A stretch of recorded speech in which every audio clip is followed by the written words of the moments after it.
Dungeons & Dragons: Honor Among Thieves is directed by the same duo that did Game Night. It stars Hugh Grant, Chris Pine, Michelle Rodriguez, Justice Smith, Sophia Lillis, and Regé-Jean Page. Chris Pine and Michelle Rodriguez's characters are on a quest to retrieve a lost relic. Along the way, they meet up with other characters who have their own investment in helping retrieve this relic. I loved Game Night, so I was just expecting solid comedy in this movie.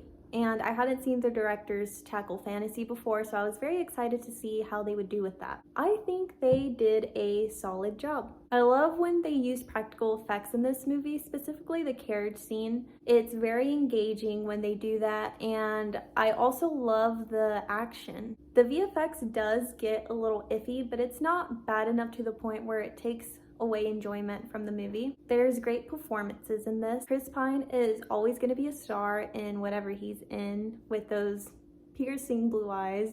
Michelle Rodriguez surprisingly has a very heartfelt and physically brutal performance. I loved seeing her fight and I want to see more of this character. What I find interesting about the young cast, specifically Sophia Lillis and Justice Smith, is that they are these established actors, but for some reason they haven't shot to superstardom yet. They're always very dependable in whatever they're in, and they're great in this also.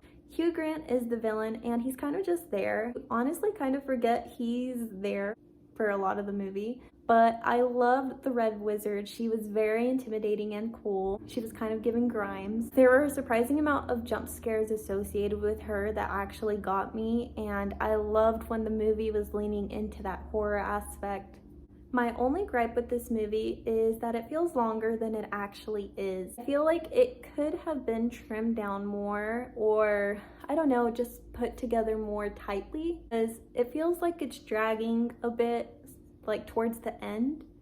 But I do love how all of the character dynamics wrap up at the end. I was tearing up and I am rooting for all of these characters now. It seems like this movie is set up for a franchise and I wouldn't be mad at that. I would love to see these characters return. I think that with this experience under their belt, the directors are going to be able to take what they established with this one and create something even more cool and bigger.